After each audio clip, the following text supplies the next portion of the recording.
So now we have our panel where we bring together a few real experts in the space to talk about our topic. So today we're lucky to have Cedric from TURO.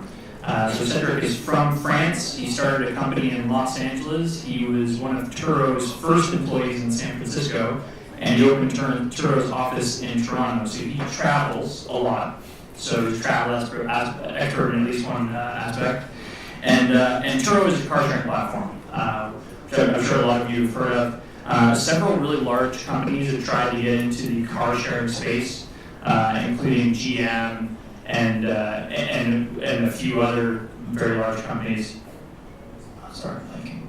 But a lot of really large companies have tried to get into this space. There are a lot of other companies trying to make a move, and TURO has continued to be really the leader in the space.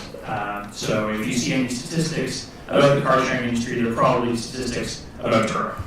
And then Kieran.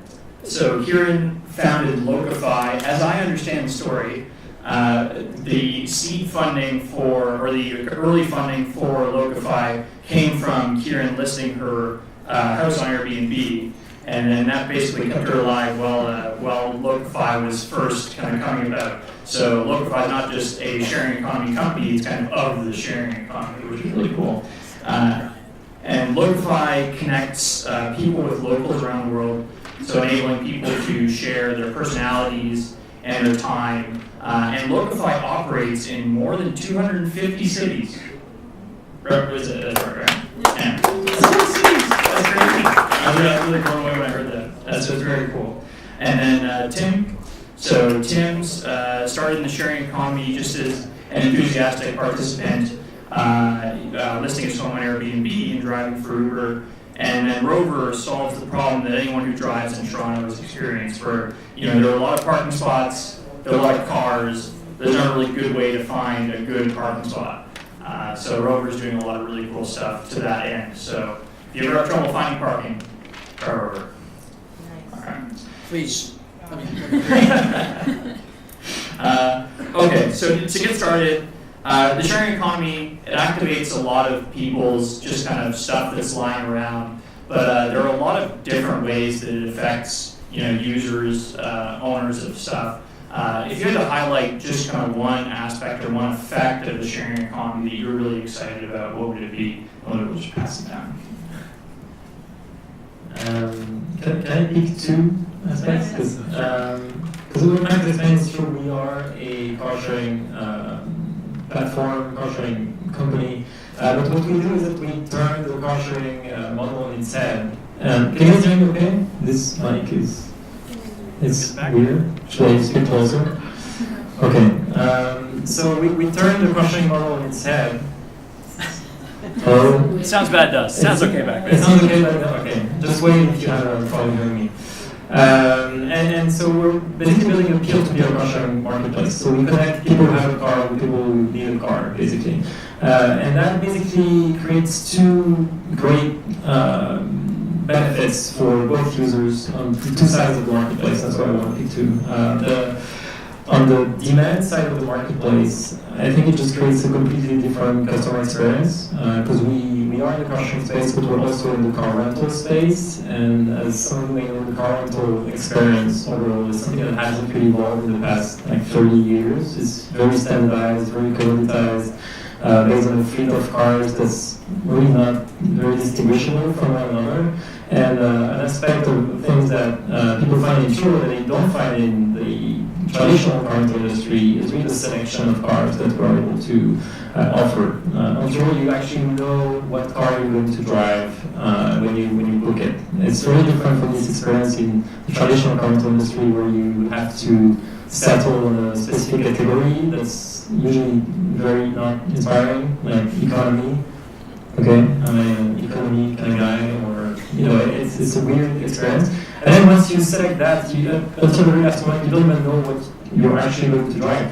When you're actually there, you have paid for the car, you show up in this real location, and then there's someone hands you keys, and you don't even know really what you're going to drive, which is very like an anachronism almost.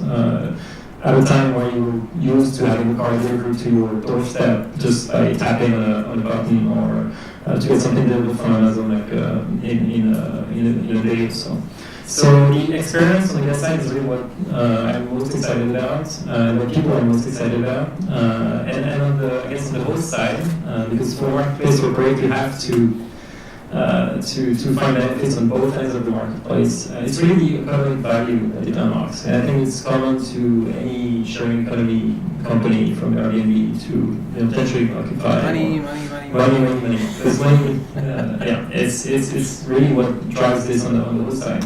And when you think about how much a car costs, people in general, people in Canada, for instance, are spending more on their cars than they're spending on food every year, which is crazy. And it's an asset that depreciates, that costs a lot of money to buy, to maintain, to insure, to park, and that's the money that couldn't make you any money back up until we launched about 2.5 years ago. And now people average like $600 per month just renting their car out to other people. And some people make way more than that, and several thousands a month if you have a really fancy model like a Tesla or something like that. So when you combine those two things, I think that's really like a completely different experience, and what I'm really excited about. Hi. So I wanted to touch on what I'm really excited about with sharing economy, which is that it allows a lot more people to have more control over their lives, their income sources, and it makes them small business owners. And I think Turo's is actually more of the car sharing economy than Uber, because with Uber, the most valuable thing that you're buying is the person's time. You're actually, to me, it's you're getting service, basically, a personal driver, and so it's different. I think what's really interesting about the sharing economy that it allows people to monetize their assets and free up their time and use their time towards other things of value, and that's exactly how I was able to make it happen, basically. Not everyone is in that fortunate position to be able to have that extra asset, but if we open up our thinking to it, it can be accessed by a lot more people. I know that there's a lot of people in Paris, for example, they rent out their place on Airbnb, and whenever they have someone visiting, they will go and stay at their girlfriend's place. So it's not really, I don't buy the argument that it's just for like these rich landowners who are making tons of money or something. We can open it up. We can even open it up to renters that, if your roommate moves out, it doesn't have to be this huge ordeal. You can like rent out that spare bedroom and get by. So that's one thing. It's just that ability to provide an extra source of income to a lot of people that also frees up their time at the same time. I'm going to leave it, you said one, so I'm going to leave it at that for now. For me, the travel side of things is so great. How many people have used Airbnb here to travel? Right, so time. And how much better did that make your experience in that city? Oftentimes it's so good. You either have a conversation with the Airbnb host about where to go or what to do. Same thing happens with Turo.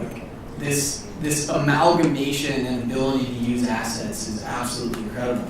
The one side of making money, it's great when you have an asset and you can make money off that asset. And Turo, Rover, Airbnb, none of us would exist if that asset is not there. But the exciting part of it right now is for all the consumers going out there to use it. And for Rover, I'd ask everyone to go out there and try Rover, and that's shamelessly promoting my product. But the first time you use an Airbnb or an Uber or a Rover or a Turo or Locify, it's kind of a weird experience. Like if you think back to that first Airbnb, you're like, I just stayed in someone's home. And you aren't sure how you feel about the experience. And once you do it 2, 3, 4 times, you actually start monetizing and making better use of the space in our cities. And when everyone starts adopting it, Max said it earlier, there's a lot more people using than sharing. Once everybody starts doing that, you're going to see a growth in the sharing economy that's absolutely massive, and you're going to see it kind of breathe new light into how all this works. Yeah, the first time I used Rover, I was like, whoa, I just parked in someone's driveway. It's very cool. It's weird though. Like it's a weird experience. No, that's absolutely right. So as I was doing research about the sharing economy, because I'm not an expert, regulation came up a lot. People talk a lot about how, especially the large platforms, are being regulated, how new regulations affect people. Kieran, you already brought up, like, it'd be nice if renters would be able to list places on Airbnb if that were just like a legitimate thing that you could do. How do you guys think about regulation? Is it something you're afraid of, something that you hope for? Regulation at TRO has been mostly, frankly, the main item for us has been insurance. Because when you start giving other people your own car, you have to make sure that it's covered from the insurance standpoint, that both you and the person driving your car will be safe on the road, because accidents do happen when you're in the transportation space. So luckily and ironically, we've been compliant right from the start in any market that we've been operating in from an insurance standpoint. In the US, I'm not saying it was easy, but it was actually pretty hard to get insurance companies on board and explain the model and have them to create a specific product to cover this new use case for cars. But we have made sure that such a product was in place before we launched in the US, and we have made sure that such a product was in place before we launched in Canada. 2.5 years ago, we worked with a great insurance company, Intact Financial Corporation, which is one of the leading insurers in the country, and they created this brand new product for us. And so that, I think, addressed that part of the kind of regulatory landscape that we have to work with. Now that we're getting bigger and we're successful, we're starting to see a stark increase in lobbying efforts from our competitors, from the incumbent industries, especially the car rental company in the US. Not really in Canada yet, but in the US, over the past year or so, we've seen a great deal of activity by namely Enterprise Rent-A-Car, which is the biggest car rental company in the world as of today. And they've been actively lobbying against TRO and against peer-to-peer car sharing, basically in many different states in the US. And we've been able to assemble a team and fight this effort to regulate peer-to-peer car sharing. But again, the battle is far from being over, and we expect to be fighting them more and more.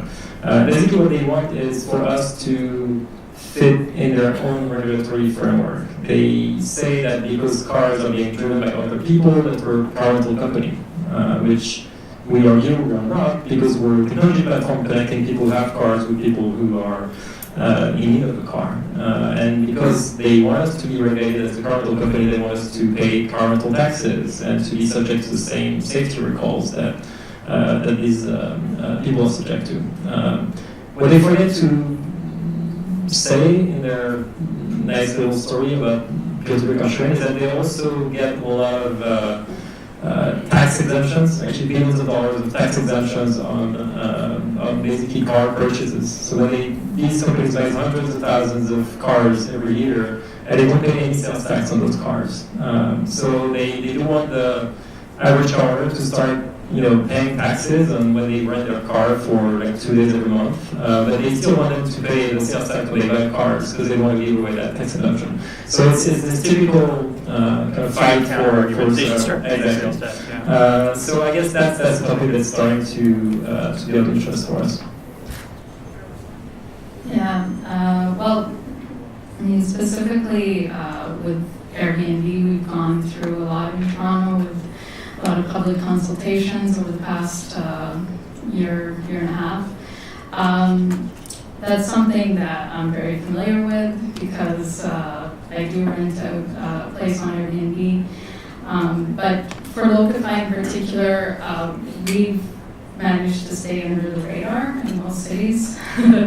I'll say these, like, we haven't had any government officials contact us. There are some tour guide licensing in many markets, particularly places where tourism represents a really big industry. So yeah, we've, as an example, for tours to Morocco, they actually have like a tourism police, and if they see a local with someone who doesn't look like a white, they're gonna maybe stop them and say like, oh, like, where's your license and why are you walking with these tourists? So it's pretty intense, and there's little practical things to get around it. Like women tend to get checked less, so we have a lot more female locafiers in Marrakesh, for example. So that's just a practical thing that we've tried to manage in the system, and then we also have a call with every traveler to let them know about the situation, and tell them like this is our concept. We don't work with tour guides. That's the whole point of Locafy, is to get to meet a real local. But it's going to take time for governments to catch up to that this is a really different concept, and the whole idea is that you're not meeting an expert, you're meeting a local who's sharing their own perspective and their own story, right? And that's individual and unique, and not something you should get training for, right? So we tell them about the concept, that there's an inconsistency in this market, and we let them know that that's the situation. In case there is a check or something, that they wouldn't say that they're friends, and that, so that our local cars don't get in trouble. So that's just how practically we're managing it in a really difficult place. In most places, not so serious. For all of Europe, a lot of people think there is like tour guide license, but there is a European standard on which defines a tour guide profession for all of Europe, and it's basically applies to when you're sharing like the historical heritage of the country, and so we just make it clear that that's not what our tour is about. So, like, I don't know if that would stand up in a court of law, but that's how we've defended it in like on social media and such when people challenge us. So it's something I have to deal with constantly when we're recruiting for new locafiers. There's always people who are like, that's not allowed here. You can get a fine for 2,000 euros, whatever. So it's just an extra challenge for startups, but I would say if anyone has a startup out there, like, why did you get started in this? It's like, you do this to change the world. And the rules and regulations that are in place are there basically as a result of people who have had power, and that is going to be companies, and they've made the rules up in their interest, right? So obviously people are going to come back to me like with legitimate safety and health concerns and whatnot, but it's not always that.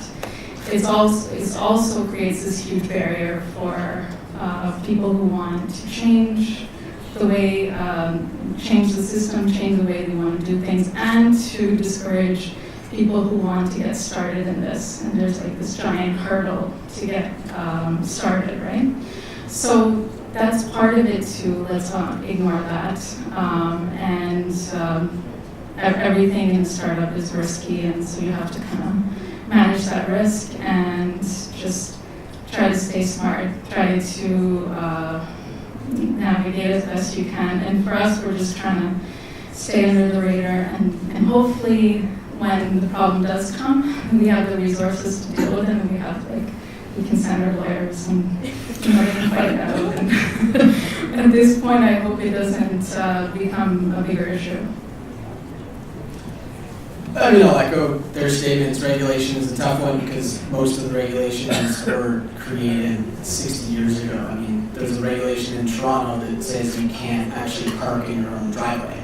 Your driveway is a throughway to your garage. So technically, every car that's parked in the driveway could be ticketed by the City of Toronto.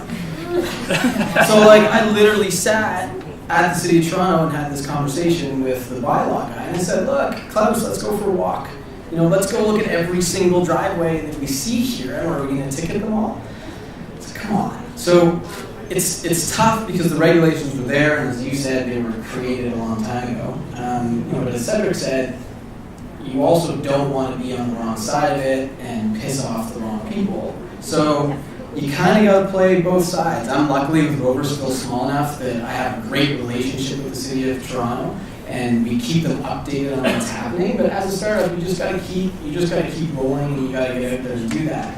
The crappy thing about regulation is that it does create a barrier for people trying your product. And we both everyone here sort of said it. And the hardest thing that all these sharing economy companies are having is actually getting everyone to use the product, specifically on the supply side. So, when I launched Rover, the first headline when we got press was Rover is illegal. And you're sitting there and you're like, that is the headline in the Toronto Star. And you're like, well, no one's going to put up their frigging driveway now. It's just not going to happen. And that's clickbait. Like, it's not even the reality of the situation. It's not even actually true. So regulation is a tough one. If you're in a startup and you're trying to go forward, I have the conversations with the people that you need to, but try and see if people want to use your product. And you just gotta keep on rolling and pushing the boundaries. As we said, this is innovation. A lot of regulation was built for a long time ago. A lot of regulation is built for our safety, and that we do need. But we do need to have conversations about deregulation and making sure innovation isn't stalled. Thank you. That's a great launch-off point for my next question, actually. So Rover operates here in Toronto. We're all here in Toronto operating these businesses. Coming back to TravelTechTO, is Toronto a really good place to start a sharing economy business from to your eyes? How's that experience been? Benefits, downsides? Great question. From a business perspective, purely like the marketplace itself, I think it's a great market because it's a big market. It's a big city, just a lot of people concentrated in a relatively small area. So for any marketplace, I think it's a great thing to have because typically on any marketplace you will need to have some scale needed to make the marketplace valuable for users. So we found that Toronto and Montreal, for instance, were the two biggest cities that quickly started to grow very fast for us here in Canada. From a kind of managerial and entrepreneurial standpoint, I think it's also a great market to start your company and sharing economy or not sharing economy. I was a total outsider when I moved to Toronto. It was about 3 years ago. I had never set foot in Toronto, and I found it was a great place.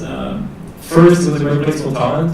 I had no trouble at all building the team here because we were able to find great talent from top universities, super motivated, just a lot of people willing to work in the startup and tech industry, which I think was very, very helpful. And it's kind of the first constraint when you try and build a company.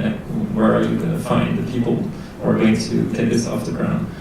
The other aspect that I like about Toronto is that it's a big city, but it's also not a huge ecosystem. The tech industry is obviously booming, but the ecosystem is still small enough that you can do a lot of these and get in touch with the right people pretty easily. When I moved to Toronto, I was able to connect with the heads of Uber Canada and Airbnb Canada, which really helped me just understand the dynamics of the sharing economy here locally, which was really helpful. I think that was something that was really, really interesting. So I think it's definitely a great city, for sure. Sorry, one last thing I would add is that I think because it's a very international city, I think it's a great thing because whatever you build that works here, I think will work anywhere. And I think it's something I really strongly believe. You have people from such varied backgrounds in the city that if you find a good product market fit here in Toronto, I really think that it's something that will work in the US, but also anywhere else in the world. So I just wanted to add that. That's interesting. There you go. Not just New York. If you can make it here, you can make it anywhere. Yeah, I think it wasn't a choice for me. Toronto, I was just here, and but it's great that I'm here.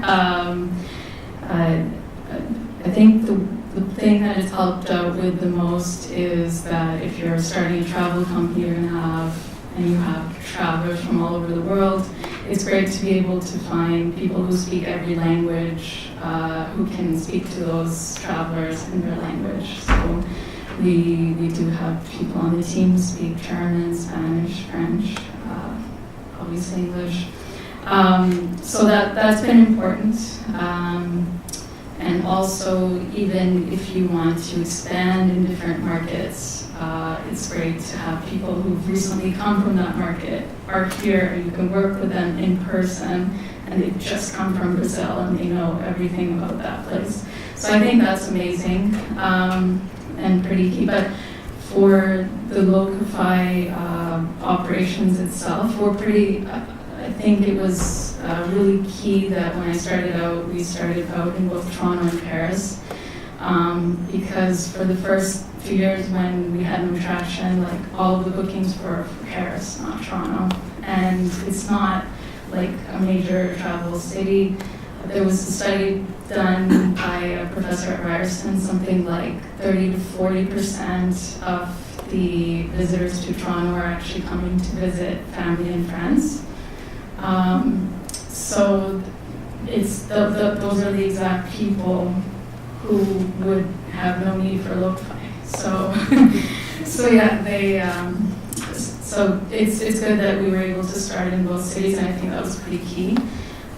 So I think definitely a great place to be headquartered, but also if you're in travel, kind of look quickly to see, your online can be anywhere, and so what's stopping you? So.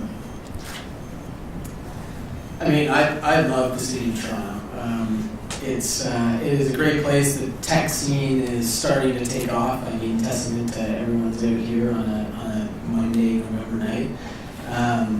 It's starting to go. I don't know. We're really only in Toronto, Montreal, and Ottawa. So we haven't really been in that many markets yet. And I don't know what adoption rates are like here versus other countries. Going back to regulation, a lot of places that are less regulated, do you get a higher adoption curve? I mean, there's a reason why Lyft didn't come here until Uber had kind of figured out the ecosystem here. How quickly are things moving? Are things actually moving fast enough here? And that's sort of the internal debate. I'd love to talk to anyone about this afterwards. Is where are we in Toronto, and are we moving fast enough if we truly want to be that global city that we're talking about? And I know we can do it. I just, as someone who started Rover 4 years ago, I wish Rover was growing a little faster. And I don't know if that's because of the concept. I'm not sure entirely what it is, but adoption is so key, specifically in marketplace products. Like when you have both sides of the equation, that you're continuously doing a balancing act. So, for me, it's understanding why more people aren't sharing, why more people on the supply side aren't actually doing it, and why more people aren't doing it on the demand side as well. And it's going to be interesting to see how it really evolves in Toronto and some of the statistics on here versus elsewhere. I mean, we've had Uber for 4 years, Turo for 2.5, but Turo been around elsewhere for 8 years, right? So we're late to it. So it's going to be interesting to see how we evolve as, with Sidewalk Labs coming here, with a lot more talent being here, where we actually have. But we're in a great city, we're in an evolving city, and if we all keep cranking along, it's going to be pretty amazing here in 5-10 years. So just listening to you guys, when you brought up kind of problems that you're facing, it seems like a lot of it really is around the supply side. By the nature of the format of the sharing economy business, they're all two-sided marketplaces. There have been, again, a lot of challenges on the supply side. Is it really that the biggest challenges on the supply side are there? Or are they big enough that you're just not thinking about the demand side problems? I mean, supply for me is the hardest part. I mean, it's hard because maybe there aren't driveways right at the downtown core, but we're even trying to bring on buildings and commercial lots, and so supply is really hard because if we don't have great supply, you guys aren't going to use the park. For me, it's the hardest part, but I mean, I think it's different for every business. I think that when you're starting, I guess it depends on the startup, but I was taught that the harder side is the side that's paying for the service, so the demand side, right? And definitely for me, when I started out, I had like this great group of locafiers in Toronto and Paris, about 30 people in each city. I had met everyone, interviewed them, they were all awesome. Then it was crickets, right? So how do you get people to know that you exist? So I think that you have to start with supply, otherwise that's your company. You don't have anything without that.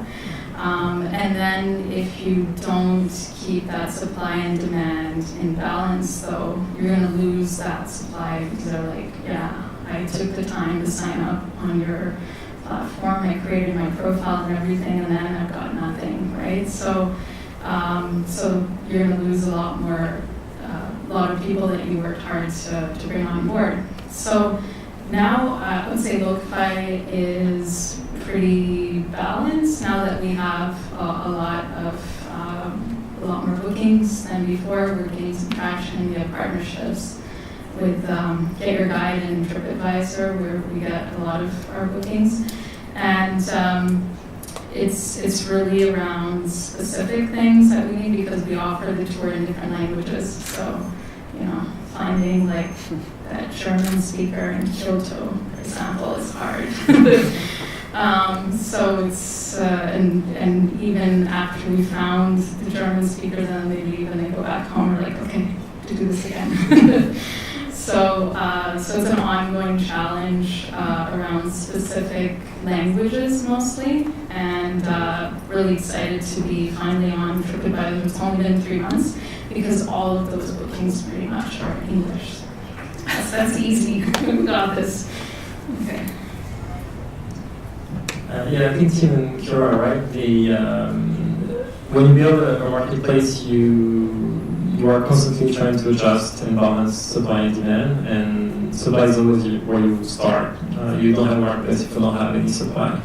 And I think what's hard about supply is that usually it's on the supply side of the marketplace that the truly new behavior needs to happen for this to work.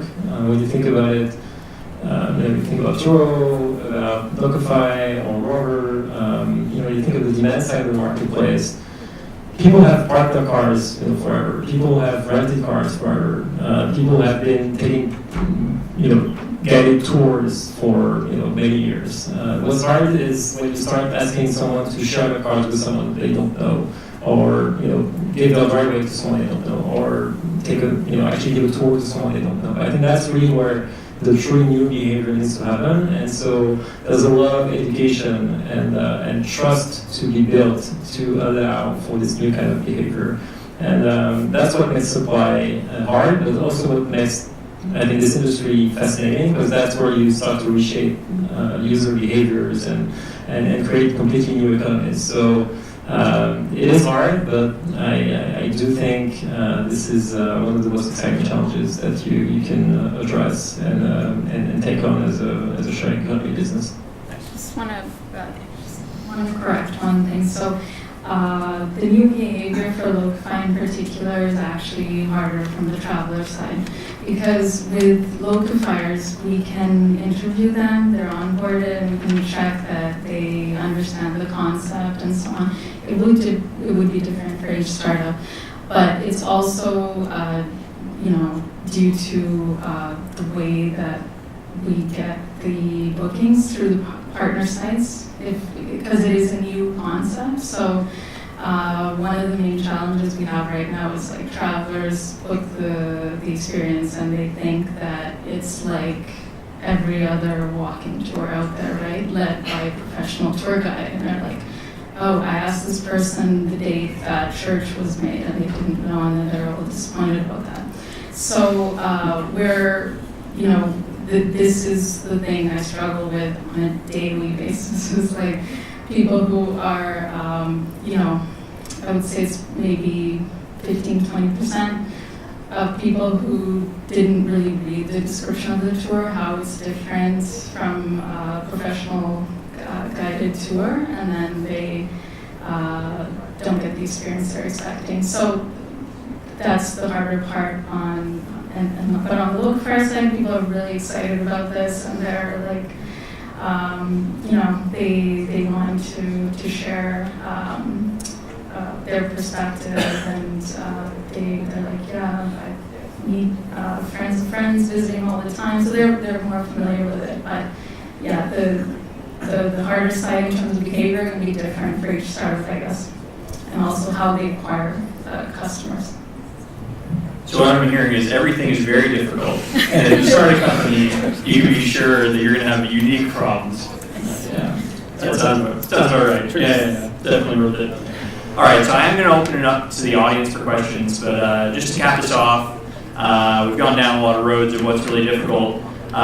What really excites you about the next 5-10 years, whatever time frame you like? What are you most excited about in relation to the sharing economy? For me, it's really the continued growth of supply, frankly, because when you think about the number of cars that we currently have on the platform, it's about like 16,000 cars listed on the platform since we launched about 2.5 years ago. There are more than 23 million cars in Canada, so we're not even at the 0.1% mark in terms of the number of cars being shared on the platform like ours. So if you think of where we will be in the next few years once we reach 1 to maybe 5% of all cars out there listed on a platform like ours, hopefully on our platform. Then you start to make a real impact on both the utilization of cars, which is the mission of the company, of putting cars to better use and making sure that those cars are there and those cars being produced in your photo, or that those cars are actually being used, and that we stop producing cars that will sit idle 95% of the time, because this is the actual reality of cars today. They're used 5% of the time. And so when you start thinking of 5% of cars being shared, you start having a virtual fleet of cars that basically will draw all the other car sharing and car rental companies combined. And I think that's really what gets me up in the morning and what I'm excited to work on. I think that with travel, there's a trend towards people who want to experience places in a more authentic way, and it's like every economy. When there's increasing numbers of people, the players try to make it more efficient, and it's easier for them to manage. Telling people that they need to go here, and to kind of herd them into groups and make that happen. But people are kind of wising up to it, and they're like, no, I went to this place. I don't want to just do these top 5-10 things that you're telling me I'm supposed to do. So that people are kind of breaking out of that bubble and truly want to get back to the essence of travel, which was seeing the place from a new perspective and truly, experiencing it for what it is, for what's amazing about it, and for the challenges for the people who live there. So I think that's exciting. And people ask me about Airbnb's experiences. How do you think about that and all that?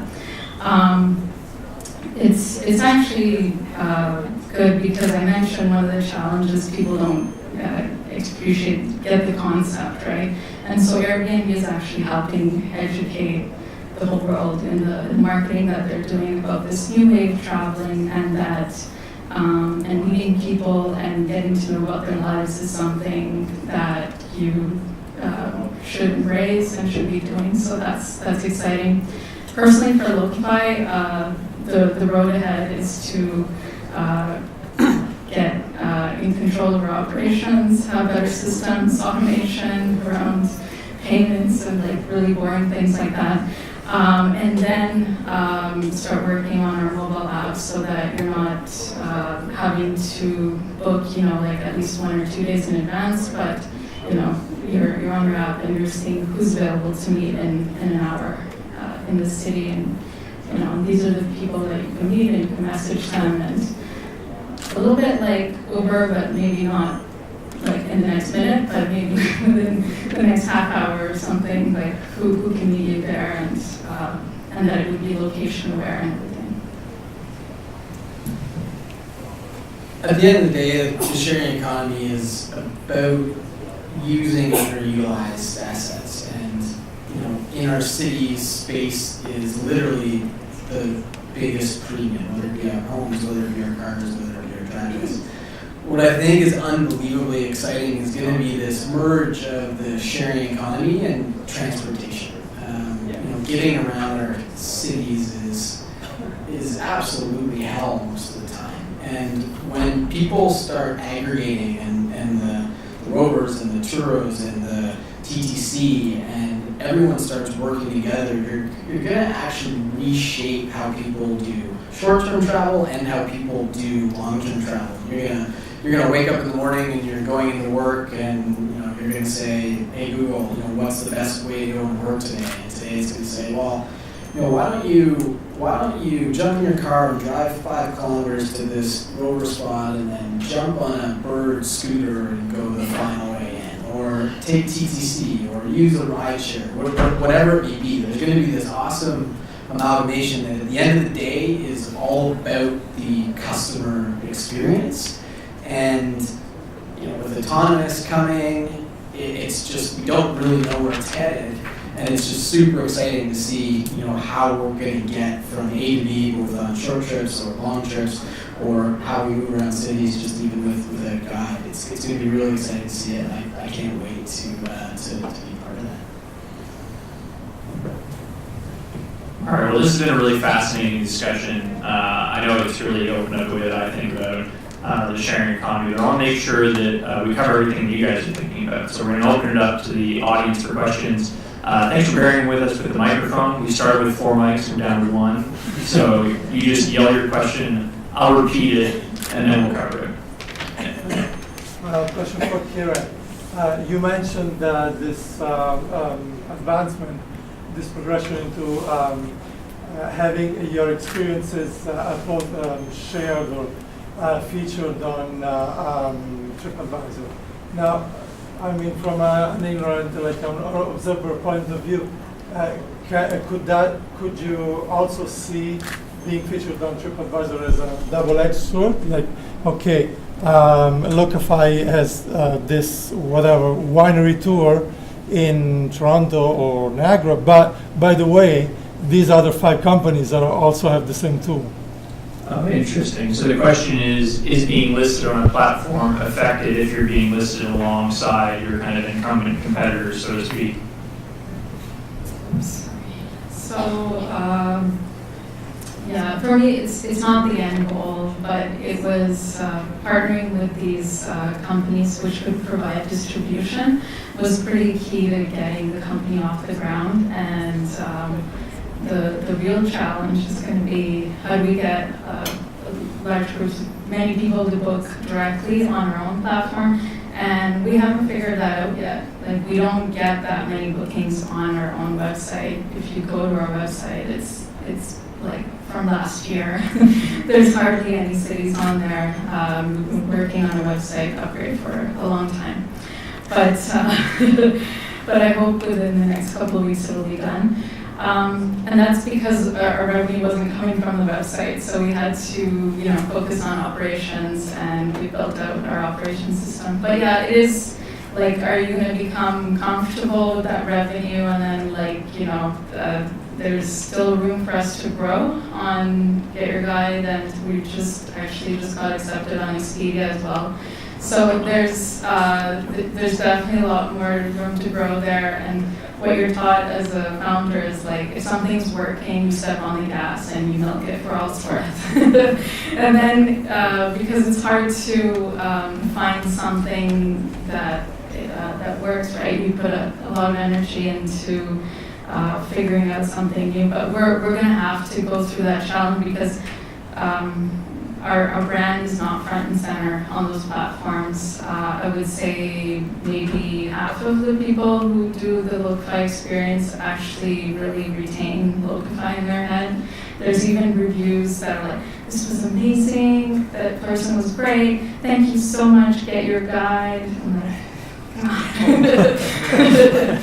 So it's hard, but yeah, it's next year's challenge for sure. Congrats on Expedia, that's a big deal. Okay, do we have any other questions? Let's say hand up. What's up? Look here. What's your plan on paying government of where you been established to? What's your plan on paying government the taxes? For example, in Canada, anything that has to do with you getting income, you have to pay some taxes in it.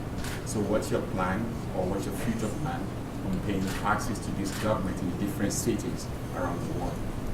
So Kieran, you're in 250 countries. How are you going to pay taxes to those 250 countries? So correction, it's not 250 countries, but cities. Yeah, so simply we're not paying it right now. It's kind of the same answer as the regulatory. We're under the radar for the moment. The thing there's VAT, there's all kinds of stuff. Like I think, if you think about it too much, like, or if you it can become a huge barrier to actually making your startup happen. And so I think it's smarter to just go for it and then wait for the thing to actually become a problem in this case. Because if there's no way we could have gone to 250 cities if we had to consult with every single government about are we allowed to do this? And how much do we owe you? And what documents do we want? No. So this is, you kind of have to, this is one of the risks you have to take as a startup founder, and we'll cross that bridge once we get that letter. You can talk to Brian. That's great. So my question is, you said you started within two cities, Toronto and Paris. What were your indications for growth? You're in 250 cities. So what were the facts that made you decide to grow for a city? That's one. And two, you mentioned about under the radar. So were you avoiding press? You were avoiding media, or would you what means under the radar? So the question is, what makes you choose a city to go into, and then from there, what are the benefits, or how do you run under the radar? I'd like to extend this question to Cedric as well, actually. Okay. You want to start? No, it's okay. But the question was regards to you, right? It's okay. We haven't been really under the radar, so that's why I'm going to answer the question. But Maybe yeah, the choice of cities, maybe. So the choice of cities was pretty easy. Like on our end, it's we're not doing a city by city play. Basically, we're not an Uber that needs some hyper local concentration of supply to actually offer value to our users. On Uber, if you have 1,000, 5,000, 10,000 cars right in a small geographical area, your service is basically useless, because when you tap on your phone to ask for a car, the car is going to come in half an hour. It just doesn't work. So you don't have a business. We don't have that immediacy that Uber needs to operate. And so when we launch into a new country, we basically think of it as at the provincial level. So that's what we did in Canada. We launched in Ontario, Quebec, and Alberta as a start. And the reason for that was because of insurance. Because insurance is regulated at the provincial level. So that's why we think of our marketplace at the provincial level. And then within that province, we can activate any car anywhere. And if someone in the remotest city in Quebec wants to list a car for their neighbors to drive it, then it's fine with us. So we prioritize Canada as a country based on the cultural proximity with the US, based on the number of cars, the size of the car rental market, the state of the car sharing industry, things like that. But then within Canada, to launch in Canada, our mission is really to expand everywhere in Canada, and so we're working actively to launch into new provinces. And we really think of it as a province by province, at a province level. And then, of course, as I mentioned, because a marketplace tends to operate better when there's just some scale, then Toronto and Montreal have been leading the charge in terms of the cities that are driving the most business for Toronto. Okay, so there were two questions about the cities, kind of similar to what he said. When I first started Locify, I had this idea that I didn't want to be like one of those startups that pretended to be in a lot of cities, and like you go on that city and there's like one person there, right? And I was like, I wanted to be full service, and the concept was you get to choose someone based on your interests and stuff. I'm like, that only really works if the filters, narrow people down. So I kind of had this idea in my head that I want to have at least 20 people in a city when we launch. And so in that model, we launched Toronto, Paris, and then New York, and then Mumbai and Delhi. And as we were preparing the India launches, we got it onto Get Your Guide, which was like a pretty big tour booking platform. And so I listed the tours for Toronto, Paris, and New York. And the first month I was like, okay, we got 3 bookings. and then the next month we got like 6 or 5 or something. And I was like, this is not going to work. Like, this is one of the biggest tour booking platforms out there, and I'm still not getting bookings. And like, but then I thought about it, and I'm like, wait, well, we got like 6 bookings, but that was just 3 cities. What if I added 100 cities? Then I can make the numbers work. And so that's exactly what we did. We just added like 100 cities, and so kind of the part of this whole exercise too was that summer, someone had reached out to me on Twitter, and they were like, hey, we're going to Croatia. Do you have Locifyers there? I'd love to try this. And this was following the media coverage. And at first I was going to respond the way I usually do, just like, no, sorry, we're only in Toronto and Paris. But I realized that some of our Locifyers in Paris were from Croatia, 2 of them. And I'm like, well, maybe I can ask them if they have friends in their hometown, and I could make this happen. And so I did. And so it was for a blogger, and it went very well. And kind of around the same time, someone reached out for a tour in Chicago. I'm like, okay, I'm gonna do this as a test. I was able to find someone in Chicago. It was great. And I was like, wow, we can do this on demand. And like, there's amazing people everywhere. So that gave us confidence to kind of go with that model and just accept the bookings where they come from and take the demand where it leads to. So it's kind of led to some really places I wouldn't have expected, like like our top cities right now, Palermo, Havana, and like Helsinki, Stockholm. So it's like kind of all over the place. Bilbao. Sorry. I'm going to pass it on because I need to drink. Thanks. Just to follow up on this, a lot of the things you do as a marketplace is driven by demand actually, and we found out as well for something as simple as like car delivery in our case was something we didn't really think would work. Like you have someone like a car owner actually deliver the car to your place, but then how do they go back home? Like how does that even work? Or do they go from the airport and then like how do they get back? People figure it out. They take the train, they come to the airport with a friend. That's something that really was asked from us by our own users, and a lot of people were asking like, why aren't you offering this feature? But I don't know, we didn't think it would work. And actually, when you start testing things and you listen to your users, you might have, they know your product better and they know their needs better than you do. So I think it's something that's very interesting about this industry. Cool. We had another question up front as well. Yeah. You guys talked a lot about the new behavior, whether it's on the demand or supply side.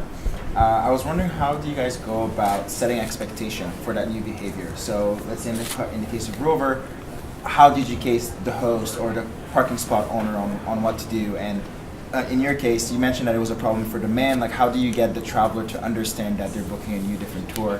And I'll skip the churro because I know it. Yeah, this is very relevant to the conversation we're having. How do you set expectations around new behaviors? How do you explain something that people aren't doing right now in a way that makes them think, oh yeah, I would actually want to do that?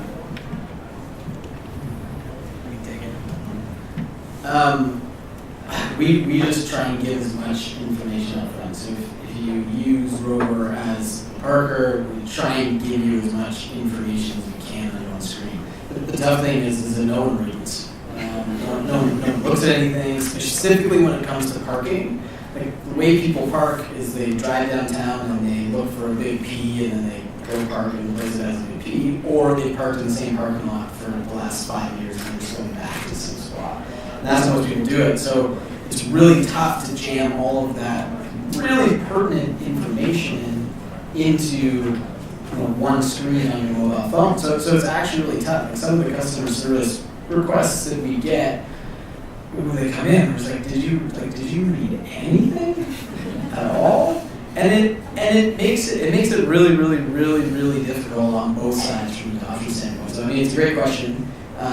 Once you've used it and figured it out, the second, third, fourth, fifth time it becomes way easier, which is definitely, I'd imagine, the same thing on Turo or Airbnb. I said earlier, the first time you use something, there is that bit of trepidation.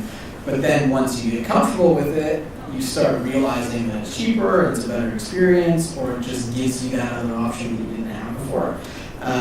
But it's just getting people to adopt it and try it. And if you created a good enough consumer experience and people use it enough, you get that bit of network effect. Yeah, so it's definitely a challenge. When we get the booking from these partner sites, we send a response that has, all this stuff about like the concept is different. Please watch this 1 minute video. We don't work with professional tour guides. These people do these tours occasionally because they enjoy meeting travelers. All this stuff we want to tell people, right? But then they don't read it, and then some people say they never received the email and stuff. So it's pretty tough. So about a couple of months ago, I realized we were having so many problems with this that it would be a better investment to call travelers after they book. And so that's why what we're trying to do now. And then you're like, well, you can't reach every traveler, but yeah, for some of them, we are able to kind of explain the concept, and some of them are like, oh, thank you so much. I didn't realize that that's what it was about. We are looking for a lot of historical knowledge. And to me, that's a win because we avoided like a lot of problems with, because when it's a bad experience, there's so many negatives with that. Like, we've lost local fares as a result because they've had a bad experience, which is the most valuable thing here. Obviously the travelers upset. We have to give full refunds sometimes, and then talk to both the traveler and the local fare and the partner site. So it's just like, insane amount of work. So if we can avoid that with like a 10-minute phone call, that's how we're trying to handle it right now. That's not scalable, I know. But yeah, there's a lot of manual parts in the process at this time. And this is one of the key reasons why we really need the bookings to come on our own platform, to have our own brand, so we have like higher quality travelers really get what we want to do. And fortunately, even in very general platforms we're working on, it's still the majority. Otherwise, it would be just too much at this point. So, most people do love the experience. Some of them even weren't expecting this, and they've been pleasantly surprised. So, but it's for the few who create the problems, just a lot of work. Yeah. That's awesome. Do we have any other questions? We have time for one more. Let's go back. So I've actually thought about listing my car on Turo because I live downtown and we drive once every 2 weeks. It's the biggest waste of money in my car. But in Toronto, so my understanding, because I have some friends in Montreal, is that in Toronto your car is covered under your insurance company, but in Montreal the person is covered. So and you can drive whatever car you want. This is my understanding of how insurance companies work. So do you have to sign up with this specific insurance company, like that you're offering to do this, or you can just sign up?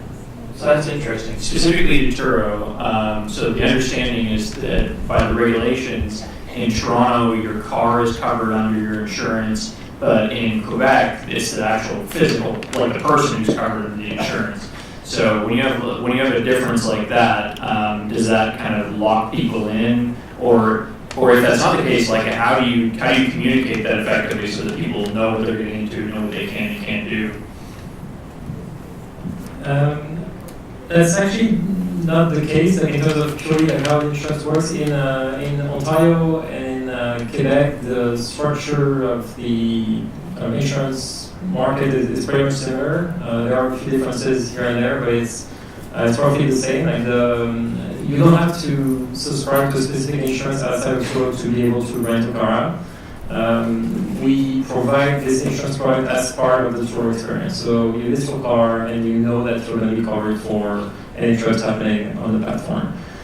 What is a bit complicated on our end is that some insurance companies out there who have personal insurance policies and who people are insured with on their personal cars might not be okay with you sharing a car on the marketplace. And so we've done a lot of work just talking to everyone on the market over the past 2.5 years to explain what we do, explain the model that Impact and the product that Impact has created for us, and convince them that everything is covered and that they should not be worried and that they should let all of their policyholders list the cars on our platform. In Quebec, for instance, 90% of policyholders now can list on Turo, they can participate on Turo, because a lot of the insurance companies out there have really understood the model. Here in Ontario, we're not there yet. We're probably at like 60% of insured car owners in Ontario can participate. This doesn't mean that we won't protect them. If something happens during the trip, we'll still cover them, and Impact will cover them. It's just that if their own personal insurance hear about their participation, they might tell them, hey, you shouldn't have done that. That has not happened in the 2.5 years that we have been operating. And we have more than 16,000 cars on the platform, so we're pretty sure that they're actually pretty much okay with it, that they don't enforce anything. But we do recommend everyone to just double check with their insurance carrier if they're okay with them participating. I just want to ask one question. What about the cross-border? Let's say you sign up with Turo in Quebec and you want to travel to Toronto, so you rented the car in Quebec under Quebec regulation, but then you travel in Ontario because you have to visit somebody in Toronto, a relative in Toronto. So how does that work? What happens on Turo if you cross the border? You can cross any border you want, provincial border, or even travel to the US, drive to the US. The insurance product that covers the car during the trip is actually designed to cover you anywhere you drive. So you could rent a car in Quebec and drive all the way to British Columbia. You would still be covered by the insurance. So that's something that's very important for us. So that's how it works. Hopefully with these questions covered, we got a few more Turo users after this.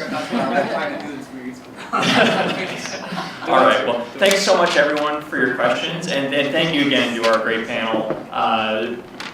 Really great night, great thing to focus on, and thanks so much to the panelists.